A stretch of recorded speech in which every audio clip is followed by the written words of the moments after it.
Well, luckily, praise the Brazilian tournament coordinators. We are finally in Champion Select, and we do not have to talk about your plans for Lyon Gaming's branding or for that of INTZ, which I'm sure you have horribly offended some INTZ fans. So look forward to the tweets to come, my friend. But Nidalee actually taken off the table. Rek'Sai as well, Olaf. So Olaf potentially a flex between that jungle and mid, but so far a lot of jungle focus coming in here on the side of Lyon. Well, certainly seems to be the case. So they are going to take away the Nidalee, already hurting their branding. But nevertheless, it looks like that they just want to make sure that Revolta isn't on something aggressive. He did play it earlier on in the day. Sorry, he played the Gragas earlier on in the day. But it's clearly something that they are aware of and that they do not want to allow through the pick and ban. You also see the Vlad being taken off the board. Shen has to be taken away from the red side too, along with the Olaf is actually a surprisingly interesting ban. Because something that we haven't really seen much of seems to have randomly fallen out of favor for no real reason. But other than that, it doesn't seem like anything too unconventional. You have to take the Shen away if you're red side. He has too much global pressure right now. He's very good in lane, very safe. And that Stand United can just set you up for so many plays around the map. And of course, going to be very interesting to see what they do with that Gnar, because it did look like that first pick got confirmed. We'll keep you guys updated as we move forward. But Gnar has been an absolute powerhouse across the regions. Now, when we saw him in Europe, we thought, hey, you know, Wonder's super good at Gnar, and then we started to realize as we saw him across the globe being picked up that Gnar is just an insanely powerful pick right now, and no disrespect to Wonder, of course, or to any of the people who have picked him up, but he just feels unstoppable if he ever manages to get that lead. It certainly seems to be the case because he is just naturally powerful in the laning phase. He has the range advantage. There are very few top laners that can go up against him. One of the common picks has been Echo. We had a chat with some of the casters here for LPL where they said, no, Gangplank, counterpick into Gnar.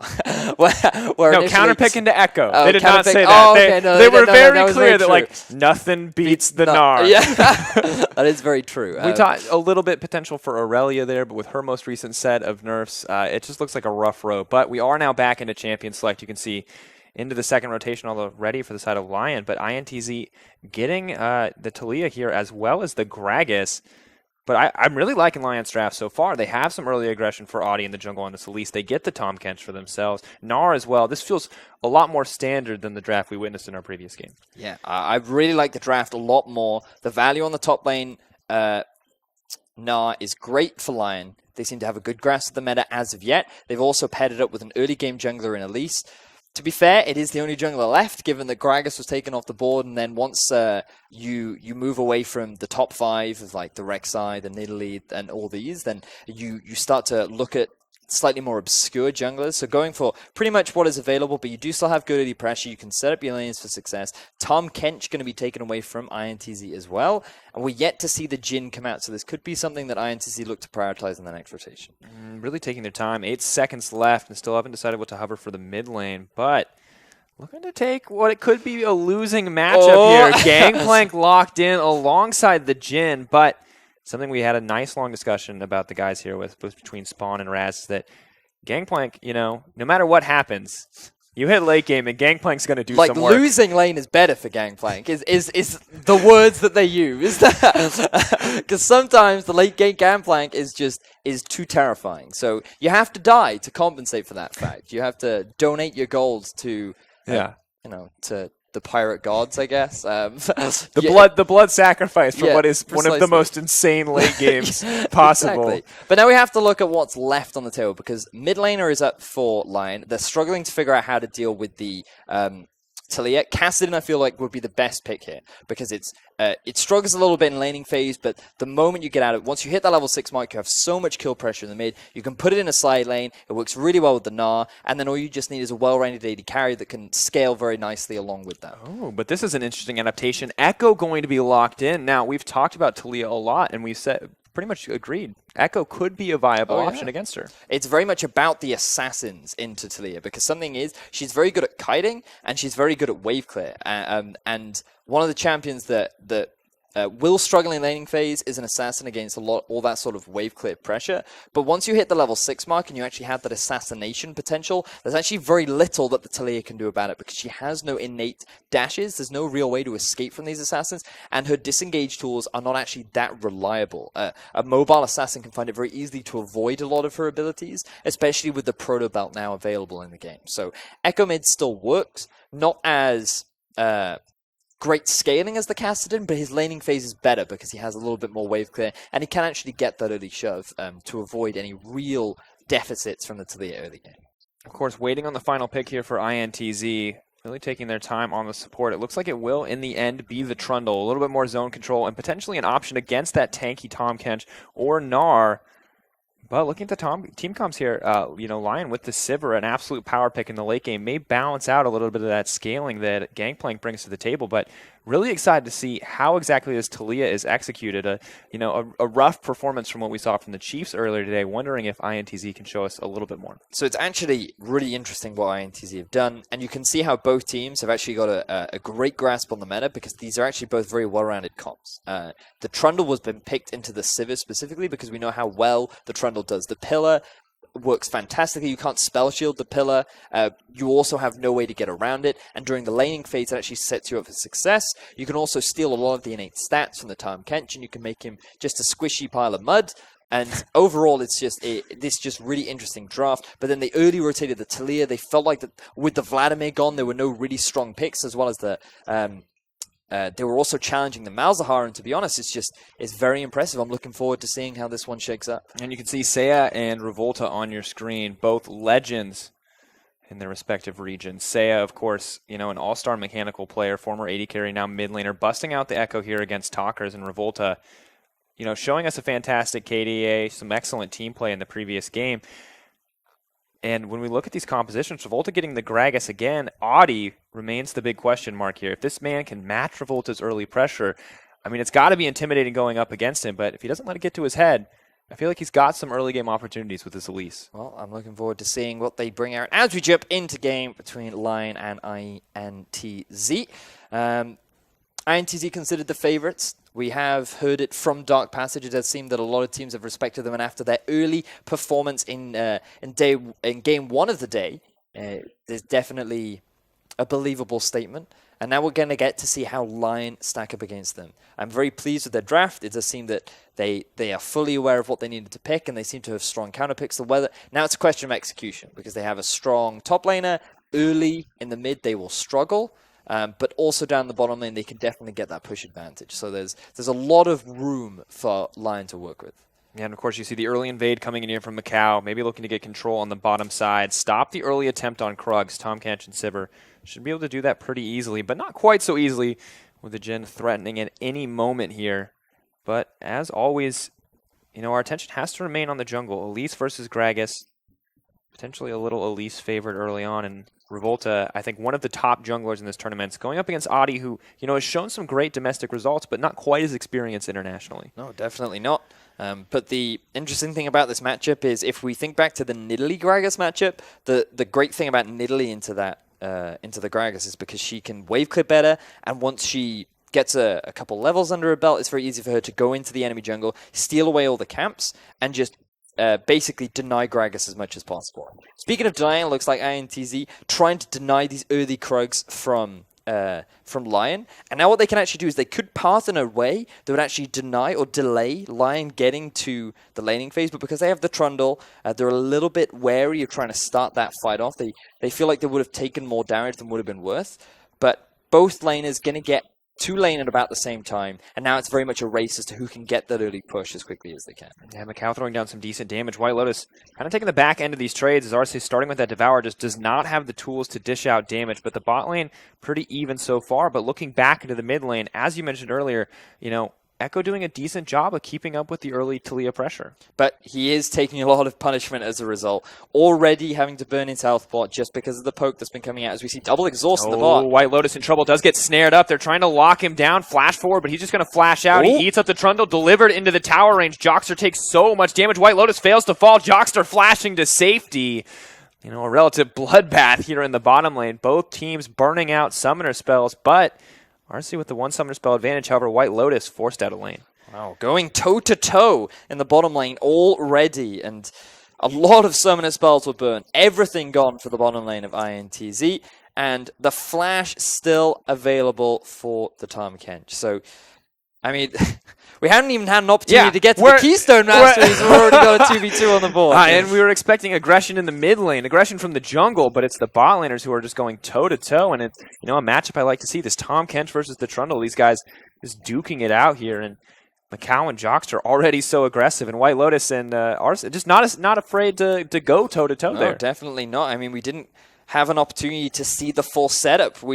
All we know is that exhausts were thrown down, the gauntlet was challenged, and then it was just, it was very back and forth. Initially, the setup for INTZ was great because Jockster was able to get the initial bite down, which reduced the damage of White Lotus, which means his ability to trade back was actually very weak. He then had the root being followed up from Macau, and then White Lotus was forced to back away. You think at this point Lion have already lost, but then Arsa comes in with the consume, throws Jockster underneath the turret, and now Oddie, he's found Revolta. He has the level advantage. Revolta going to have to make his way out of here because Gnar is on the way down. This is a great setup for Lion. They're going to grab first blood. Excellent early play. Revolta just trying to provide some support for his top laner. He realizes that the gangplank is being pushed underneath his turret. A possible dive is going to be coming out from Lion. So if he can get control over the Scuttle Crab, then he should be able to provide a little bit more security for Yang.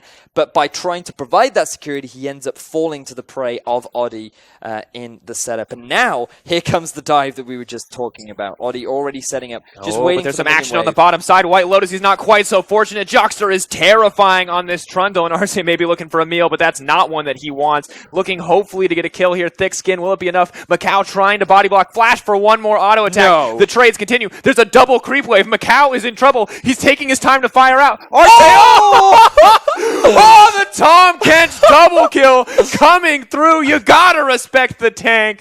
Ooh. Oh my word, I cannot believe he ends up getting the 2 versus 1 outplay.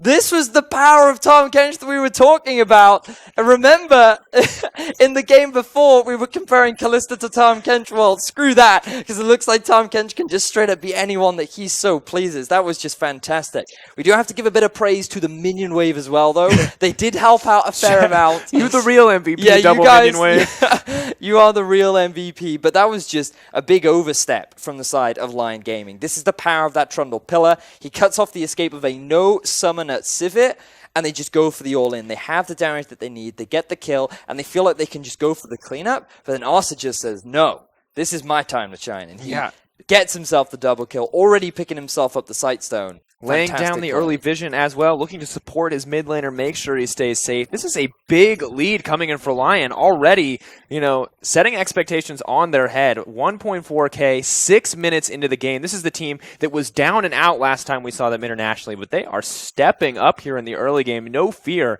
in these skirmishes. The thing is, in terms of the actual 2v2, and we're going to get to see the setup this is now. Great. This so is here we are, wonderful. right. So you can see the overstep from White Lotus, and this is the power of the Trundle pillar. So you lock up your AD carry. He takes so much free damage from Macau. And then this is where Arsa decides to turn things around. So he has the grey health. He's going to pop it relatively soon. There it is. So he's still going to have a lot of damage. And this is where you have the minion wave doing so much work onto INTZ's bottom. Macau is just slowly waiting for the reload. He's just about to get the crit. And then it isn't enough. He gets a 181 crit. The shield is enough to buy enough time for Arsa to then get the Lickitung lip slap, and they end up getting the kill. Just fantastic play overall. Yeah, cancels an auto too. Just rough life from Macau. The one moment of panic costing him so much. And now they're getting aggressive. Cocoon not going to connect. Revolta going to dash his way out of that one. But you can already see Lion feel like they are in the driver's seat. They're already looking to make these proactive moves. So we wondered whether or not Lion would be aware of the patch, would they be up to date, would they be able to respond to what INTZ were bringing out? And to be honest, I feel like they're doing a great job so far. The mid lane Echo is working out, putting a lot of pressure down onto Talkers.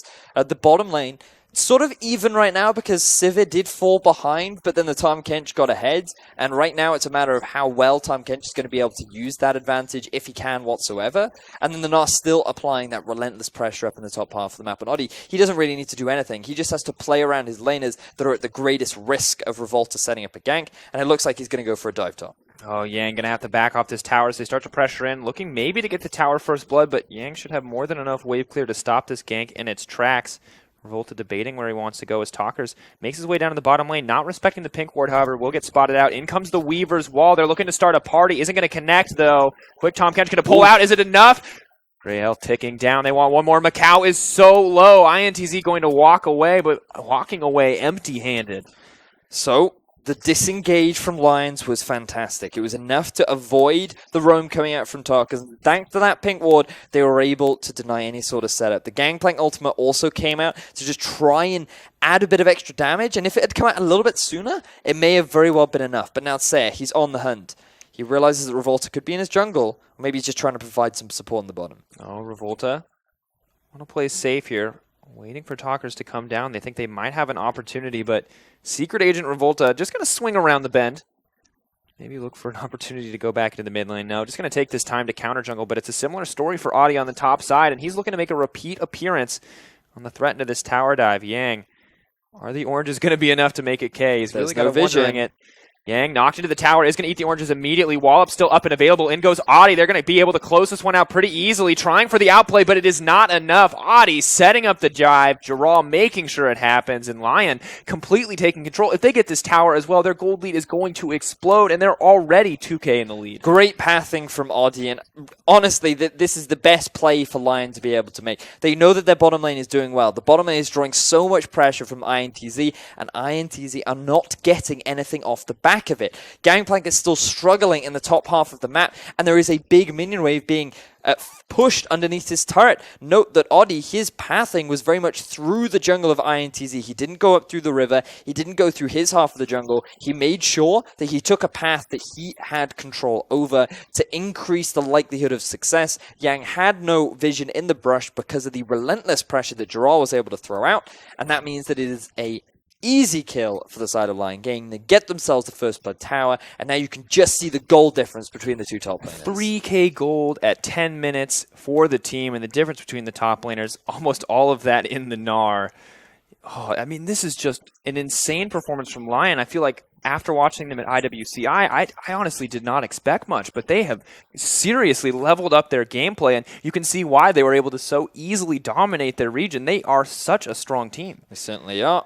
But the question is now, can they continue this pressure? Because we're at the 10-minute mark. They have a great setup initially, but there's still a long way of the game to go. And we have definitely seen teams throw away bigger advantages than this. We have to Lion have to make sure that they don't get too overconfident, because their setup now is very much around playing around this Infernal Drake. It's a big objective on the board. This is around the time in which we want to try and force it. Some big items are being completed, like the Frozen Mallet. You also had the jungle item completed for Audi, and we're working towards the Proto Belt for Sam. Once that Proto Belt gets completed, Lion, they need to then play around this objective. But INTZ, they're going to try and force it first, and I think this could be a very risky play for them. Yeah, coming in, they still at a massive deficit. Talker's throwing out a bit of poke, but taking a bit in return. White Lotus shoving in on the bottom lane as well. Gnar with the TP available. Gangplank, though, TP and the Cannon Barrage could potentially offer a little bit more, but if INTZ do go for this Dragon, they are taking a big risk.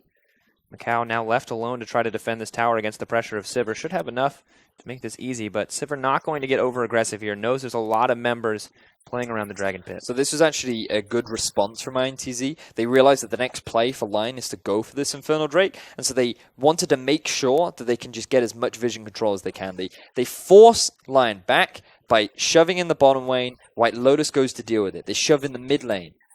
Sayer has to go and deal with it, and that means they can get themselves a Scuttle Crab, which is a guaranteed set amount of time where they now control the river, and Lion can't just walk up and take that Infernal for free. They're going to have to deal with an INTZ sitting on their back, waiting for an opportunity to strike, and so the response is very good. So Lion, they've just now returned to standing laning. They're going to continue to apply pressure, but they need to look to try and force these objectives, and that's why Arsa, he's now moving up aggressively. He's trying to get these deep wards in, and now that Tokus has been forced back, Lion are free to really do whatever they want.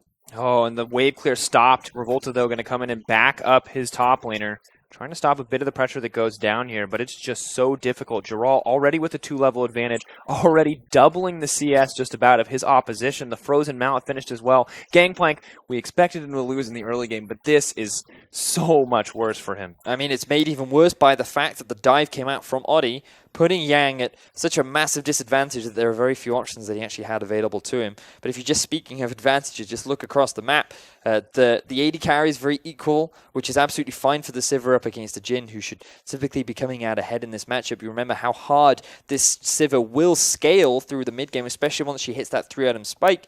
The Echo as well, 20 CS lead, completed the Proto Belt. He also is working towards what looks like the Abyssal Scepter, and he now has so much kill pressure on this mid lane, especially with no flash on Tokkas, because he was able to burn it out earlier, and this is the power of Assassins as well. So Lyon just have a number of options. They can go for the 1-3-1, they can keep Nara in a side lane while they try and force the Dragon, because they have the item advantage. They will win a team fight. They could look to play around the Rift Herald, they could look to extend their vision. The best play, I feel, for them right now is to set up around this Infernal Drake. 30 minutes, a little bit late into the game to actually try and contest this. But, we're going to get an opportunity to see this outplay in the mid. So that is an Echo mid lane. That was just an E in the initial queue. And, he uses the ult to snap back and just to force the flash out of Tokkas. That was nice. That was just Assassin into Talia, really. That's why I like the Echo. It's a good pick. Yeah, and you would think that the Unraveled Earth would provide a little bit more zone control, but it's just, I think, just not enough. No, because he's a blink as well. Because you can literally just blink over it, so you take damage from the minefield. Yeah, if you dash at the start. Yeah, right? if you dash, it'll do damage, but you can dash just before it and then blink over it, so it mitigates a lot of it. It's also why Caston is such a great pick, because you can just rift walk or rift jump, whatever, over the minefield. So they're good picks. Rift step. Rift skadoodle, little fancy footwork to make your way into melee range of that mid laner. But we can see it going on now because Seiya does not hesitate to push in that advantage. The quick 1v1 pickup, we're talking about it. Maybe we'll get to see a replay of it because it was pretty easy coming in. But Audi now caught out, does have to flash to safety. Actually hoping for a little bit more here. We're just backing away, but INTZ getting just crushed out here in the early game. 5-1 the kill score. Gold lead about 5K now approaching in the favor of Lyon, and Audi just making it that much worse as he steals away the bit of jungle that Yang is desperate to get. And that is what a boop looks like, ladies and gentlemen, because that is one powerful Echo. He just walked up and deleted Tokkas in the mid lane. There was no response available, and now we see more action in the bot. Hoping for a little bit of trades here. Arce taking so much damage. Jockster an absolute threat on this Trundle as he pushes forward, but Macau still so far behind. Out comes the curtain call. One shot going to go wide, two shots connecting. Heats him up and walks away. INTZ looking for an aggressive opportunity, but Lion Gaming saying no. Now Revolta trying to ward up his own jungle through fear of Audi's pressure. And it is working very nicely because Audi, he's going to have to back away now. But the actual setup in the bottom lane. A bit of an overextension once again from the Lion Gaming. Note that Arsa took so much damage initially, and then White Lotus pathed away from him to try and draw attention away from the Jhin, because Jhin realized that Arsa could just easily walk out of range. And so, we're actually going to get a replay of this mid lane fight. So he actually ults back in, uses the Proto Belt to get the burst, and because he's already closed the gap, it's so easy to then most of those Proto Belt rockets did not connect either. I mean, that was mostly alt burst damage in combo. That's just brutal. Boop, ladies and gentlemen. That is a boop.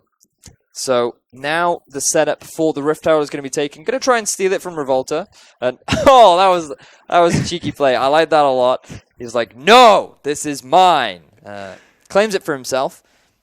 And as well, advantage is gained in the bottom lane because you also trade the exhaust for no summoners. So summoner spell advantage. Pressure still being exerted by the Sivir. She's now finally accrued herself a CS advantage. She's got herself the Essence Reaver and hasn't suffered greatly as a result of the very early Ghostblade. I mean, it's 17 minutes and we're witnessing a 5K gold lead. Lion are in absolute control of this game, and we look back, we got so excited about the Tahm Kench double kill in the bottom lane, but it wasn't even the Tahm Kench double kill that got this ball rolling. It was the Gnar in the top lane, and Audi, who has been an absolute monster across the map. Now, he got this team through the early game, but now Saya and Jaral are just stepping up individually in their lane matchups. I mean, the thing is, the thing that makes me happy about this game is we're not critiquing the draft. We're not saying these players are just giving free lanes over to their opponents. It is very much very minor outplay opportunities and just not playing the map properly. Because the risk you have with the Gangplank into this matchup is it is naturally a losing matchup, right? They willingly pick this in, expecting the fact that Revolta could relieve pressure in the top. But after that play that happened in the bottom, Revolta's attention suddenly got divided. He wasn't sure where to set up. I know he is 0, 1, and 0. He hasn't done anything in this game. He has not been able to set up any successful ganks. He hasn't provided any support for his top laner. And now you're going up against a 1-0-1 Gnar who's gone for a GA second. You've got an Elise who's well on her way to working towards either the Abyssal or the Rylai's. Seems that she has a bit of both. And then you have also an Echo who can now quite comfortably solo kill your mid laner. And now he's going to do it again. Going to try to do it again. Talkers goes pop. Jockster goes in, but it's too little too late. And Jockster could be next on the menu. They are going to back off as he uses the Subjugate. But ask and you shall receive, Vedius. Instant 1v1 coming out from Seiya. And you can see, I mean, despite the success, he's still got a pretty calm look on his face. Feeling pretty good about this game. How to boot, ladies and gentlemen. You engage thrusters, and you go into hyperdrive, and you just delete that mid lane. There's nothing that Talkers can do about it now. He's trying to build himself an Abyssal to mitigate some of the burst, but at this point, it is just too little, too late. You can easily put that Echo in a side lane. There is no one that can deal with him. Gnar is exactly the same. I don't agree with the GA pick. I think a Black Cleaver would have just snowballed your lead even further, but there we are. You can't argue with someone who's 1-0-1 and has a 40 CS lead on their counterpart. So no, or 2-0-0 and has a 40 CS lead on their counterpart. I mean, this is Lion. I thought Dark Passage were putting on a clinic. Lion are putting on a clinic here. These guys showing us some clean, confident play. I mean, built from the jungle, built from this mid lane confidence coming in for Seiya. And I was skeptical about how the Echo mid would work out, but clearly comfortable in the matchup. And Talker's looking a little bit lost here. The thing is, we have to backtrack to how this all really set up because, again, we talked about how the play in the bottom lane, it didn't really dictate the game, but it alleviated a lot of the pressure. What could have been a great setup for INTZ just ended horribly. They got a kill onto the Civet. There was a minion wave pushing underneath their turret. They could have accrued a massive XP advantage, a CS advantage. They could have just shut down the bottom lane of Lion Gaming. And then that could have resulted in Revolta focusing all of his attention top. Talkers could have just pushed mid and roamed. He could have also tried to snowball this gangplank. But instead, because the Tahm Kench gets himself the double kill, INT's bottom lane is forced to now play on the back foot. He's really struggling to deal anything in the bottom half of the map. Revolta now is scared as to where he should be putting his pressure, and Oddie is now the free one because he can just sit top, and that's exactly what he did. He got Jural ahead, and then White Lotus is just free to outscale his opponent in the mid lane. So Lion, after just, to be honest, not falling behind in the early game, has resulted their comp to just straight up outscale, and now INTZ is struggling to find any answers to come back. I mean, not just going to outscale, but it just gets worse than that. 7k gold lead in the advantage, Infernal Drake backing them up as well, and I mean, Elise is building AP, Gnar's got AD, almost every single member is benefiting from this Infernal Drake, and it only gets scarier as time moves forward. Talkers, he's having a good time surfing up that mid lane, picking up what farm he can, but Seiya's already on the bottom side applying that pressure, and really, INTZ are running out of options. Their next best bet is that Lion go for a very early, like 22-minute Baron, which they screw up. Baron play is really the best one for INTZ to find an opportunity to come back. You also have the potential of the late game gangplank. We talked about how once he gets 3 items, you can never really underestimate him. No matter how fed your Gnar is, he's still someone you have to respect. But now it's on Lion to just keep the pressure up. They have to break into the next line of defenses. The tier 2 turrets are their next options on the board. And it's going to be a matter of how well they're going to be able to do that really determines how strong of a team they are. Because when you have this much of a lead, taking these turrets should be a piece of cake. We're going to see if they can find that opportunity. Oh, Seiya maybe looking for a little bit more aggressive opportunities here, but Macau sniffs him out with that ward, is just going to back off. However, Lion are now moving to the bottom side, maybe looking to break down some of those tier 2 towers. Adi moving forward. Sweeper will spot out Jockster. Brief visions of his silhouette running through the jungle, but Adi just going to be happy to take this jungle farm. They're going to watch him take just about everything that they own on the bottom side. Lion with complete control here, but Gangplank Getting some free time to farm on the top side. Nar pushing him in, but he's more than happy to pick up those waves. Alt comes out. They're getting aggressive. Saya runs forward onto Macau. He is going to use the snapback. Whoa. White Lotus in trouble. Out comes the curtain call. Tom Kench says no, but Jaral is here, and he's looking to make something happen. Does have to back off. Saya jumps forward once again. Has it been over-aggressive? INTZ find the kill. Suddenly Lion are in the pinch, and damage is being dished out. The Gangplank hitting like a truck. Not quite enough, though. Yang flashing forward. Flash out from Audi, looking to make it out. Have Lion overstep. Jockster throws down the pillar. Yang trying to keep the ball rolling. Audi in trouble. He's going to get cut down, or is he? Can he make it to safety? Leaps up, leaps to the minion, makes it out in the end. Swallowed up by the Tom Kench as well, but a nice exchange coming in the end for INTZ. I mean, that's the best they could have got in that situation, trading 1 for 1. They wanted just a couple of more kills, but given how big the goal difference is, they should be grateful that they didn't lose any more. And to be honest, that was just an over-aggressive play from Lion Gaming. I was so concentrated on what Saya was doing, I didn't even see how White Lotus ended up getting chunked out, because it looked like that he had a full health bar, and then he didn't have a health bar. So you can see the initial setup. Lion Gaming want to contest the blue buff, and then Saya, he didn't want to continue committing because of the exhaust and because he was forced underneath the turret. And then White Lotus, I believe, he ended up getting chunked out by a very nice combo from Talkers. And then the problem was that now you've already used your ultimate if you're Saya. You try to go in again for another dive. INTZ have already regrouped so they can quickly focus you down. And then, I mean, at that point, Lion are just forced to run away from an unfavorable situation. And these are the situations that ITZ are looking for, because they need Lion to over-aggress. They need them to get these shutdown goals so that they can slowly work their way back into this game. Yeah, INTZ making small moves to come back, but the gold lead still stacked against them. 42.8 to 36.1. 7-2 the kill score, and another Dragon on the way. Yang doing his best to farm up, is building towards that Youmuu's 2 items, a decent spot for the Gangplank to be, but may need a few more before he can be that late game carry that INTZ can rely on. But Oldie continuing to set up on the bottom side, and it looks like Lion going to continue to apply pressure here, utilizing Saya's Echo. So the 1-2-1 big setup right now for Lion. Just keeping an eye on where the Sivir is moving through the jungle. So looks like jungle Sivir is going to be the plan for Lion as they make their way round to the Dragon. They have good control. So while you have the Gnar in the mid and the Echo in the bot, so that they make sure that the 2 closest lanes to the Dragon are being pushed towards INTZ. And note that Saya has his TP and the Gnar does not. So it's better to have the Gnar as close as possible for the time being. But this is also something that we need to backtrack, because remember that Jaral was one of the big snowballers. In that last team fight, if he had had the Black Cleaver, could that have been something that's turned the fight around? If he'd had more damage, if he'd been more of a threat to the backline, perhaps he could have dived in along with Saya and guaranteed that kill down onto Macau.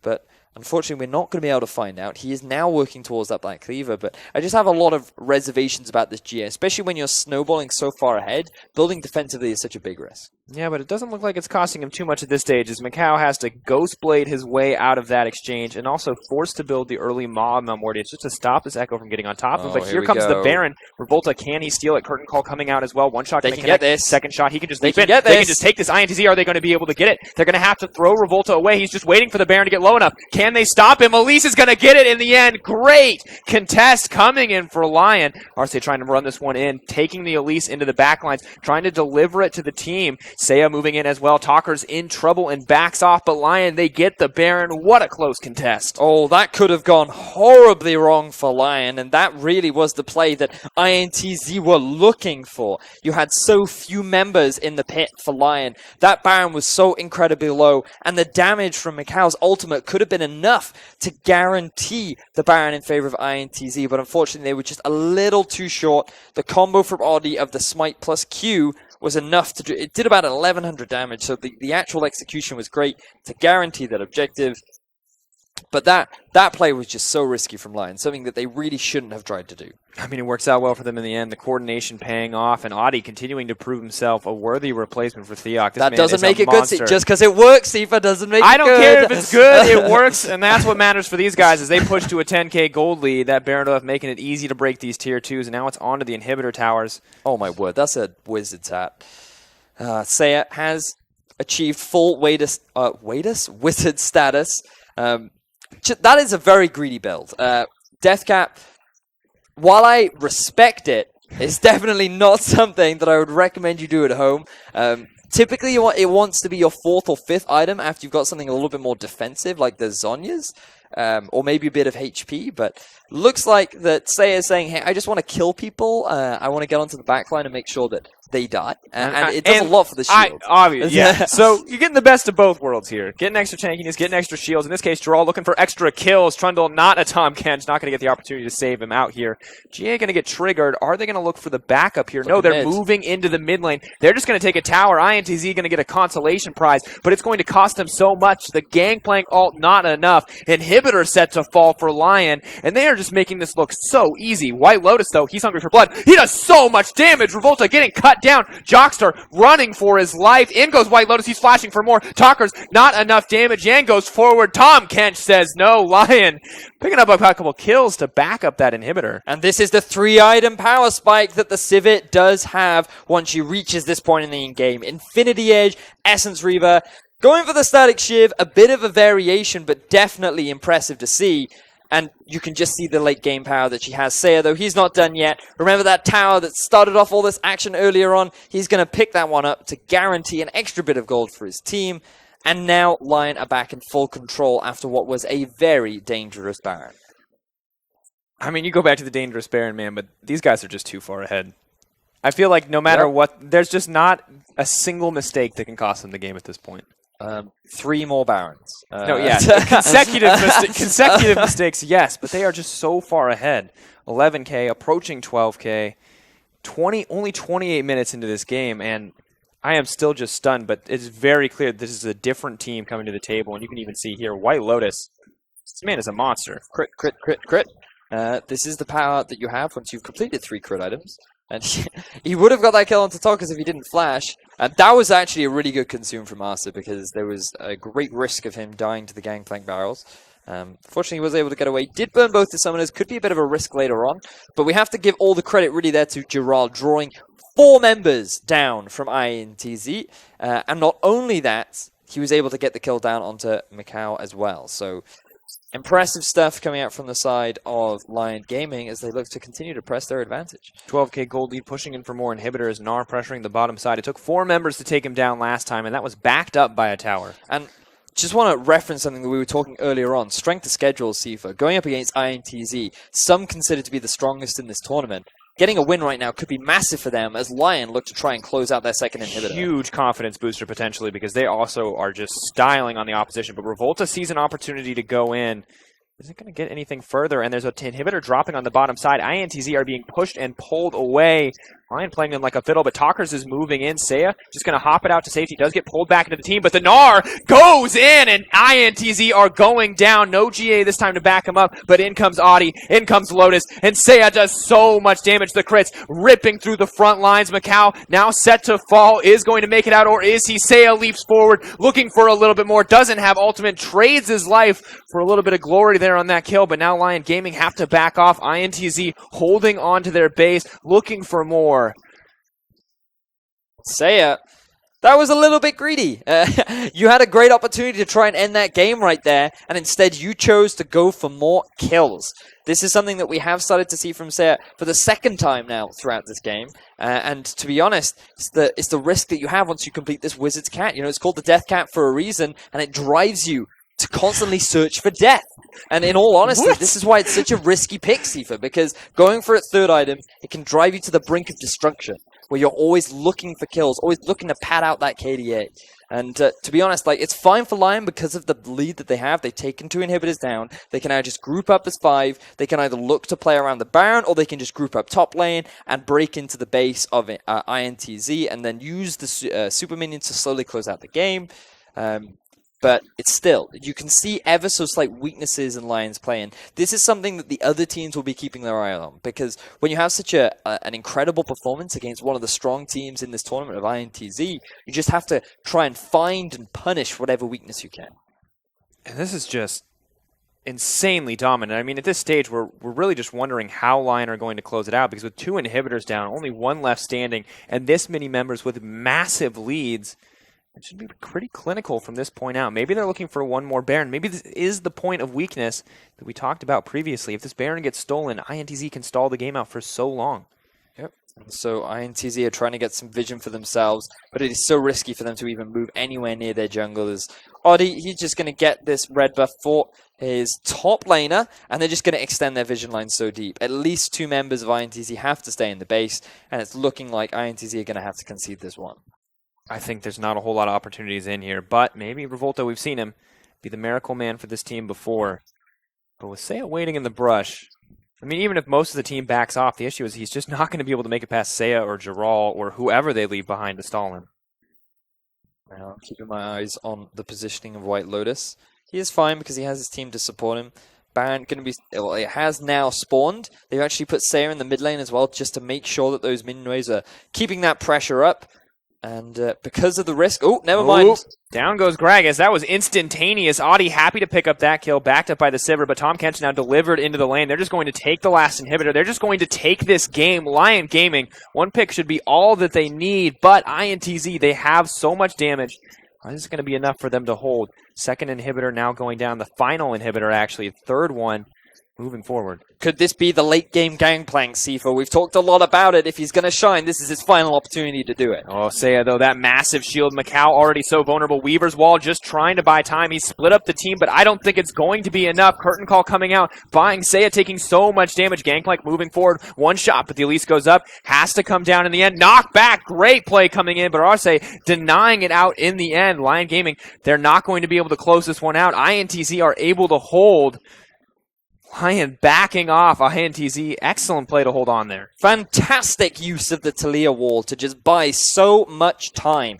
Lyon could not get around it. They didn't have the super minions to buy time. And because it split up the team of Lyon, you then had great poke from Macau as Revolta... Oh, no, Revolta, that's not what you want. He died there just moments ago, and he looks set to fall again. But Audi may trade his life. GA now proc. Revolta finally going to down, but Giral is on the front line. Meganar on the way, but he's not even going to need it. Mininar will close it out. The Sivir double kill, more than enough. Maybe looking to throw an ice block here. Jockster running away, but that is going to be it, ladies and gentlemen. Lyon Gaming, the representatives of Latin America North, take down INTZ. 34-minute game with an insane gold lead and an absolutely masterful performance. Very impressive to see. Definitely not what I was expecting coming out from this team. We felt like that they would certainly be the underdogs, but then this is also their first performance of the tournament. And after INTZ had such a great performance earlier on in the day, just so many questions were on our mind. What were they going to prioritize? What was their draft going to look like? And we were happy with the draft. We were happy with the play. The initial setup for INTZ was promising, but then they just couldn't really get anything from that early game. No, and I think that what we saw there was just Audi showing up in a way that we may not have... I mean, Audi was a monster that game on that Elise, but additionally, just the winning lane matchups won so much harder than I think anyone expected. The Echo playing, as you predicted, very well into the Talia, and additionally, Gangplank and Dinar. Yes, you can afford that small deficit, but not when every other lane you have is losing. I mean, I felt like INTZ were down and out 6 or 7 minutes into the game. I mean, for me, the players that we have to highlight are Arsa, because of his 2 versus 1 outplay in the bottom lane, already making a highlight reel on day 1 of the tournament, and against INTZ. But on top of that, you also have to give big praise to Seiya for just drawing so much pressure in the mid lane, getting 2 solo kills, just being able to sit in the side lane and relentlessly outplay his opponents. And you can just see this 2 versus 2 once again. I still can't believe this happened. I am absolutely stunned. It's just so good. It's so good. And we're going to watch this Baron attempt. And this is where it got really messy, and I think we were both kind of worried that the game could go south, but you can see the patience coming in from Lyon. They're not going to do any damage to that Baron until they absolutely have to. They want to make sure Revolta has no chance here to steal, and felt a little risky, but they are able to pull it out in the end. Yeah, that was a risky play that they should avoid doing in future because of the lead that they had. They didn't have to set it up that way. They had other alternative options. The moment they were spotted, they should have just disengaged, but instead they committed. And on the one hand, I like the fact that they just said, guys, let's just go for it, and committed to it. And they just stuck to their game plan and knew that, like, if all 4 of us attack it now, we will be able to get ourselves this Baron. But at the same time, against better teams, you could arguably get so much harder punished for a mistake like that. And it was just very risky overall from the side of Lyon. But you can't fault them because there were so many strengths in their play throughout this game that we just have to praise them for. Yeah, it was once again just an absolutely dominant performance coming in from Lyon, and this is clearly a team that we did not respect enough when we were doing our initial predictions, and we really just need to, I think, reevaluate. And I think a lot of the teams coming to this tournament need to reevaluate because it's very, very clear that Lyon are here to play, that they're going to be able to execute well. Their draft was good. Their early game was good. Of course, still a lot of questions. How are they going to be able to execute if they don't get those early leads? But I think a very good start to the tournament for them, showing up for their first game, winning out, and INTZ, 1-1 now in the tournament, and maybe not where they expected to be on day one. Now the game that I'm most looking forward to is Lion Gaming versus Dark Passage, because we had a very convincing game from Dark and another convincing from Lion. So I think that there's a lot of exciting games left to come out throughout the rest of the tournament. Yeah, absolutely. But as we wrap that one up, we're going to toss to a quick break. We'll see you guys back here in just a couple minutes.